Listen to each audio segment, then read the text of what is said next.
Oh, look, don't blame it on the boogie. That's the Jacksons this morning on DCFM 88.9. Well, it is that time of the week when we do Tech Talk, and the late Mathew Dickerson is here, but he needs to hear his intro. So here we go. It's time now for the latest news on what's hot and what's not in the world of technology with Mathew Dickerson on Tech Talk. Here on DCFM 88.9. Morning, Matthew. How are you? I'll just blame it on the boogie, I think, Richard. Yeah, all right, fair enough. I was waiting for some sort of line like that. Oh, dear oh me.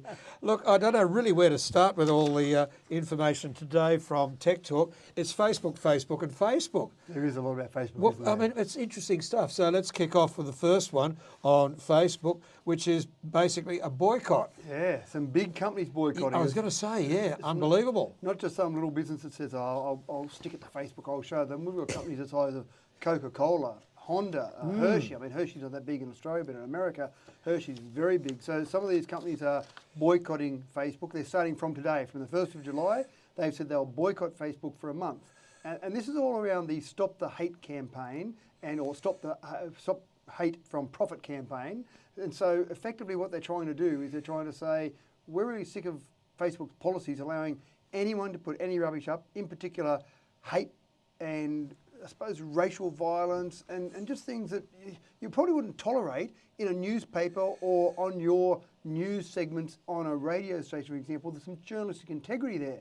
On Facebook, anyone can put absolutely any rubbish and it's published. And so this is the real focus here, is to get Facebook to be a little bit responsible as the publisher of this information effectively. Well, I've got to say, someone says something nasty about someone on Facebook, and that person then replies with something equally nasty, insulting, even defamatory. Is that sort of stuff going to be stopped by Facebook, or can they stop it? Oh, they can stop it easily. And this is the thing, for Facebook, they don't care about that sort of stuff that much. And I say that maybe sounding a little bit too harsh, but they are making money out of people advertising on Facebook. That's their focus. Yes. And so they don't really care what people put up, but they're going to start to care now. When you've got companies of this size that are starting to boycott and starting to hit the bottom line now, just get the tissues out, Richard, because so far these boycotts have hit Mark Zuckerberg to the tune of $10 billion. Yeah. So, you know, I'm not sure if you'll be able to put bread on the table tonight, but it'd probably be okay. But the share price of Facebook has been hit by 8%. So that's dropped by 8% from some of these boycotts.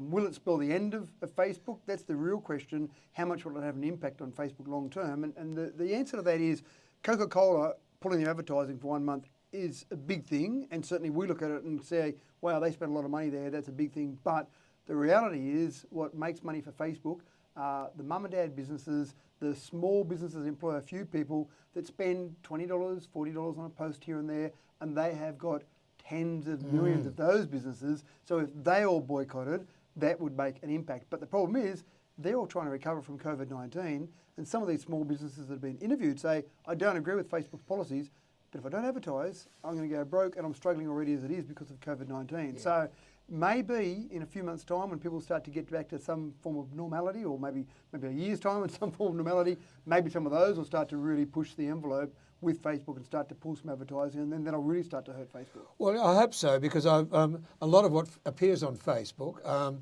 is really and truly just is unnecessary and not complimentary to people. And the thing is, if you make a critical comment about something and it is thought out and well thought out, and it's aimed at a small company and or a person or persons, the replies in many cases are just absolutely appalling. Yeah, and it very soon escalates to be completely out of control. And the example I would give, Richard, is if we go back to the old days when newspapers were one of our staple forms of finding out what was going on in the world, and people would send a letter to the editor. If you sent a letter to the editor that was full of obscenity and was targeted on a person and very unfair to that person, no editor would ever put that in a newspaper. They would check those letters that came in. They would make sure there was some fact behind it. They would make sure that wasn't insulting or defamatory to people, and then they publish those letters that made it through. Whereas Facebook, there is none of that.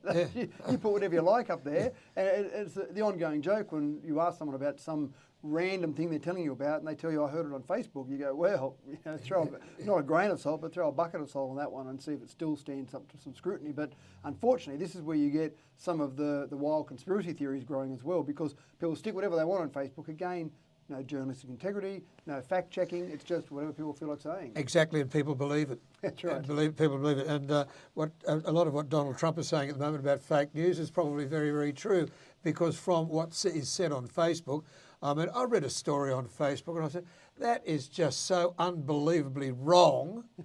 Next thing you know, it's in one of the major city papers as a story, and I'm thinking, no, that is just, it's to do with radio, and it's just not right. And some of the things that I see happen, which are fascinating, is when you see something on social media, then you'll see newspapers report on it. So they almost pick up that information. But again, I hope there's a bit of fact checking there. Unfortunately, I think when Donald Trump talks about fake news, it's just anything that he doesn't agree with is fake. Yeah. Well, I was waiting for that reply. Indeed. Look, well, let's Facebook out of the way. How effective is technology in reducing our road toll? Now, before you answer, I've got to say that in my particular car, I've got all sorts of safety features. If I drift to the left, it'll put the brakes on. If I change lanes without looking because I'm singing a song, which I quite often do in the car, it'll stop and warn me and all those sort of things. Should that be in every car? Yeah, well, the first thing is, does your car give you a warning if you're singing out of key?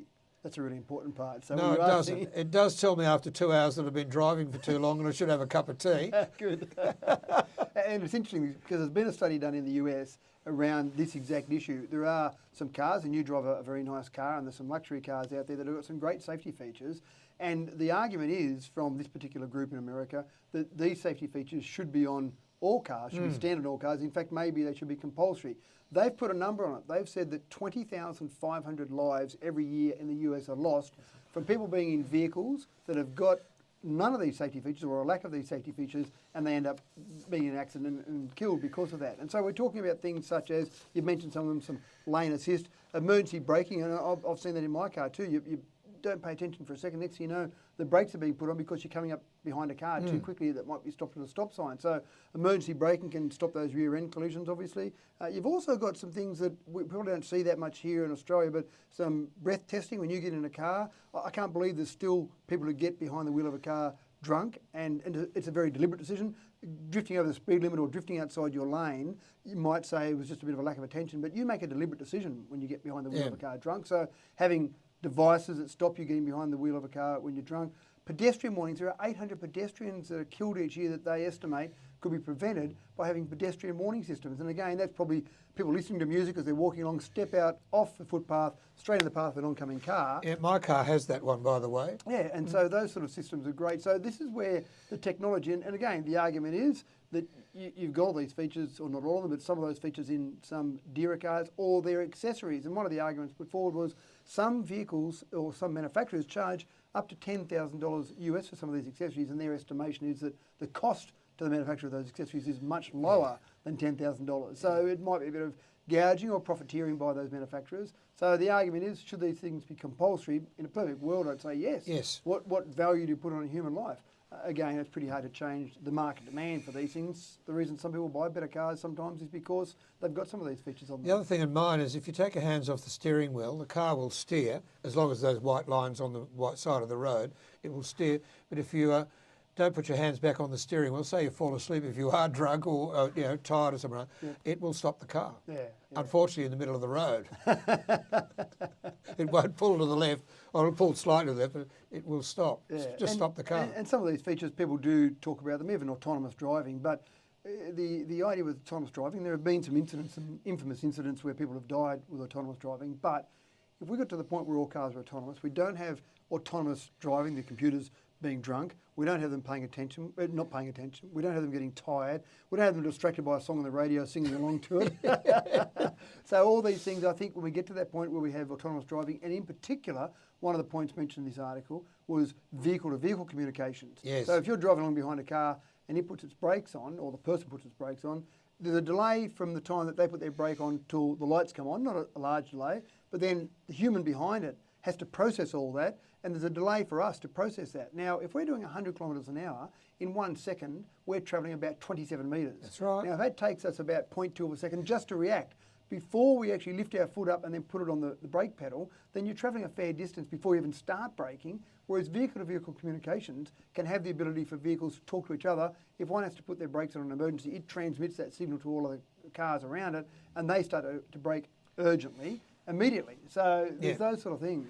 Yeah, I mean, I saw a demonstration, my particular car with a similar model in front, both doing 100 kilometres an hour. The brakes go on the front one, and the brakes go, and the person puts the brakes on in the second car. The particular computer's picked it up already, and at 100 kilometres an hour, and they're driving, I think, 50 metres apart. They stopped. They didn't hit each other. Yeah. Unbelievable. Yep. Very quickly. Now, you put a thing in here about 7-Eleven and face recognition, and the cynic in me says, oh, yeah, that's for all sorts of bits and pieces. It's there to stop robbers, isn't it? Come on, it's there to stop robbers. Far be it for me to say anything that contradicts what the official statement from 7-Eleven is.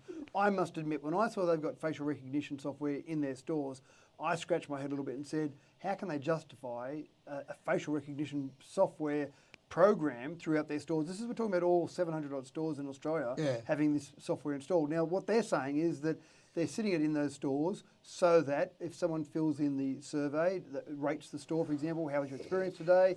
They don't want people gaming the system. And I thought, really, is that the most important thing that 7-Eleven are worried about? Is someone going into one store and filling in the survey, and going to another store and filling in the survey, and then coming back again? And I didn't see that, but that was the best they could come up with. The cynic in me might say that you are absolutely correct, but I have no evidence or data from 7-Eleven to support that hypothesis. So I don't know, but it is interesting. What's really interesting about that story, though, is that facial recognition software is becoming more mainstream, whether we like it or not. Everyone's worried about the government using it, and there's governments in places like China that use it, and they can track people and very effectively and very quickly track people down using facial recognition software.